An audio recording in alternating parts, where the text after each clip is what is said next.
Anand Chanda. I'm a 2017 Teach for India Fellow.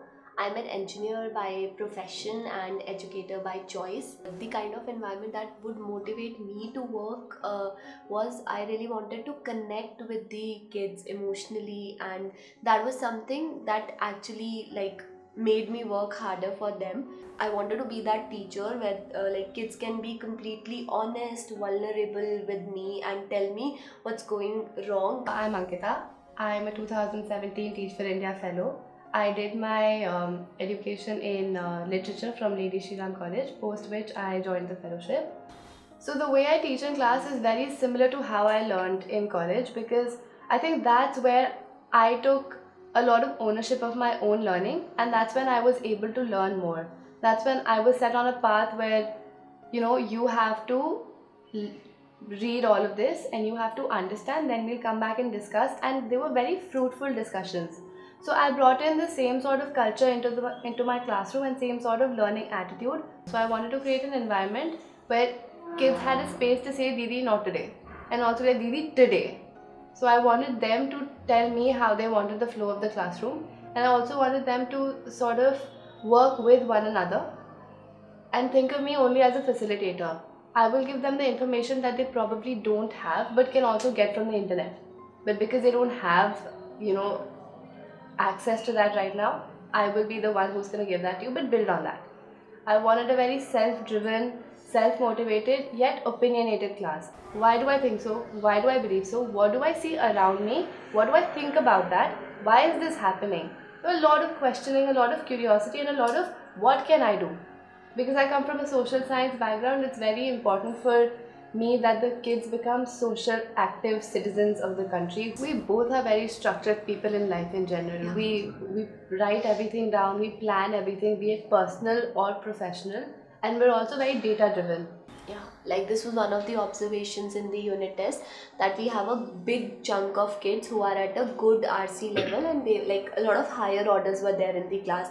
So that is why the heterogeneous system worked out really well, because we had those kids in the classroom who can be our who can be the teachers to other kids. So we, in a way, we were creating more teachers in the classroom itself. It was not that we just randomly took these decisions. We actually, like, after this homogeneous group system, experimenting this for a month, we sat down, we jotted down all the points, what were the close of the system, what were the grows, and we also sent this analysis to our seniors in the school, and they were very supportive. Also, they gave their feedback on that, and then we moved on to a different system. So a lot of thought process went into it, and we were open to experimentation, but in a planned way. Like, we decide why are we doing this and what is the outcome that we are expecting out of it. Our team, Ayanagar, as a unit, we believe that 6 to 8 holistic development is good for the kids.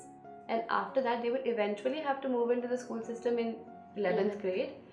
We were worried that they might get a dhakka when they move in 11th, that they might not be able to integrate with the school teachers, with the system. Why not integrate them right now? Because the classes at that level, we've created that ecosystem where they are not fellow dependent. They are class dependent and dependent on the people they already know. And our school ecosystem in terms of teachers was also really strong. We have really competent subject teachers, and our school leadership is also great. We also did some research on our end, and we spoke to a different all the teachers who were teaching 9th and 10th grade. Like, I consulted maths teachers, she consulted SST teachers and English teachers, and spoke to them like, how do you teach, do you think like this would be a good idea, and what are the academic bits that you take care of. And that also made us realize, like, okay, probably that 30 years of experience that these guys are coming with is important at this point in time that we both don't have. The only thing we thought was that we keep a foot in the door. Yeah. And that's why I took up English, because we felt like it was a relatively easier subject, and because my education was also in English, and the 9th syllabus was something I was super comfortable with. With maths specifically, a lot of teachers changed over the course of 6 months. Like, they had one teacher coming in, she got transferred, then a guest teacher, then again a new teacher, which was really difficult for the kids. And that point in time, we also brought that volunteer here. But again, it was tough for the kids, specifically I would say for math. But it was not that we will go and speak up for them. We asked them to write application, which the kids did, to principal ma'am, get it signed by their class teacher. Like, we told them this is the way to go about it. First step is to reach out to your class teacher, then the next step is reach out to your principal. If something doesn't happen, get your parents involved. That is what SMCs are for. And parents were also coming up with the same thing, ki didi ye ho raha hai, ye ho raha hai. So we told them that we don't have that power, but you have, so you need to go and speak to the principal. I think something that was really important for us was for them to not be dependent on fellows. Yeah, that is a value that is ingrained in us, I believe. Like, independence in terms of leading our own lives, and also we felt that in order for their lives to change, it is very important for them to become financially independent going forward. That was the thought process.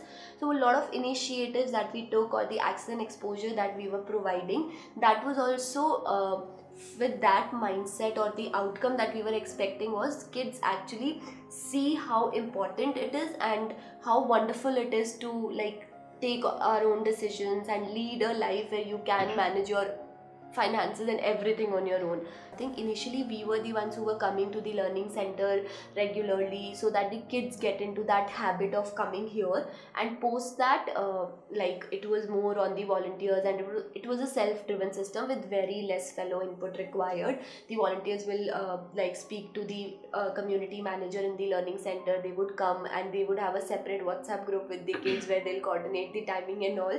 So very little was required from our end, and that was the sort of ecosystem that we wanted to build. When we entered the classroom, the thought process of the kids was very radical, and that was something which came from the previous fellows. Like, there was a lot of focus on social studies, and the kids like had that thought process from Chandni Didi also. They always saw her working independently, so they were in a way their idols. And then we thought that if they want a like that, and if they want to stay true to the thoughts that they have, then it is very important for them, like, first to be independent, so that like their family also allows them and believes in them that they can take their own decisions. Great to have good dreams, but are you working towards it in a logical manner?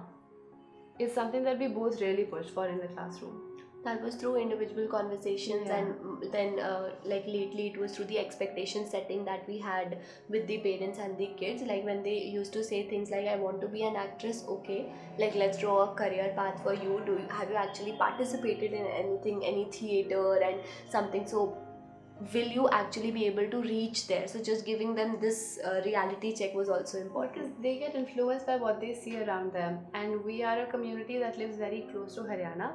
So they're very influenced by that culture, by those songs, by that pop culture as well. And it's fine, it's okay. But are your dreams rooted in reality?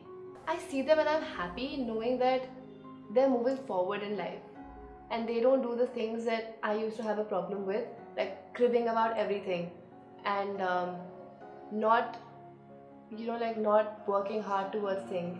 And when I see them in, say, the career planning session, I'm like, these kids have come on a weekday, on a weekend, and they're here and they want to learn. I should also contribute. I mean, I'm here to teach them, but they want to learn from me. They're here.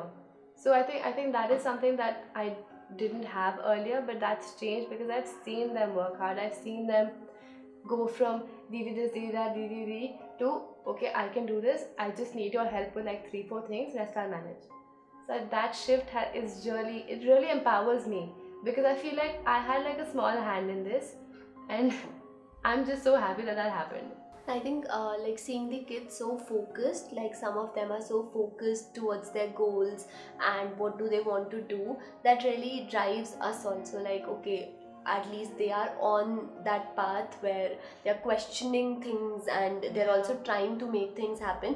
And also like, when I come to this space, just having that conversation with the mothers and their younger siblings also, that also makes a difference, because now they're influencing another generation in itself, and they're also thinking, okay, how can I get them into this system? She's very good with building skill, and I was very good with building will. So that combination really worked out well. So when the kids need a tough teacher, Ankita is there. And but when at times they need someone to speak to, then like I am there. In BTCP also that played out really well. Like Ankita would plan the sessions, okay, these are the things we need to get done. She will always think of that, and I will handle the conversation part. Okay, if the mothers want to talk more, they want to discuss more, I'm there. I can talk to them for hours and they feel welcomed, and that's how we build that connect with the mothers. So that combination was really very worked out. complimentary. But then we have our core values are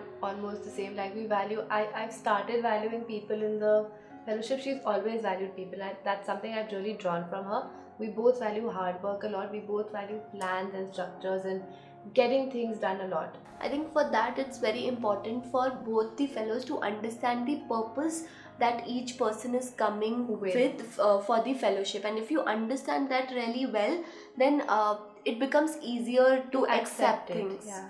Like DFC is something because she was teaching SST and she always wanted the kids to be socially aware and independent, so she took up that project. I took up KKM because I thought like that is one opportunity to build that sort of connect with the kids, and you go and like sit there for hours for them to practice. So that's how the choice of the projects also was very strategic, and division of responsibility was so clear that there was no friction when it comes to, okay, like am I taking up all the work or am I, because we took up what we wanted. I really wanted to explore more. I wanted to network with a lot more people. I wanted to understand what other people in the domain are thinking, feeling, and doing. What can I do? I just don't want to limit myself to the classroom and even to the school. So that's why I've been a part of like multiple initiatives, gone on yatras, and that was something I communicated to Nidhi really clearly that these things are important to me and I'm gonna do these things, and she was completely okay with it. Like it was in September 2018 in our second year when I started reaching out to people and discovering about what are all the career options, and that is something I picked up from her. Will be working into data analytics only, but with a teacher training firm, and data analytics was something I was working on back at Deloitte. This understanding came from a research based approach, and research based approach is something I also learned from my BTCP. Our mentors, specifically Pradyumna, he really helped us in understanding the power of research, primary and secondary research in a project. We were very glad that we picked up these things in our fellowship, and both of us were very active in all the initiatives, be it during our first year or second year. We picked up a lot of opportunities to work with and experiment a lot, so that we know what we want to do and what we don't want to do. Teach for India for me is a revelation. For me, it's the people that I met that helped me grow. My kids, my friends, the mothers, and for me it's also a place for exploration, exploring self and the world.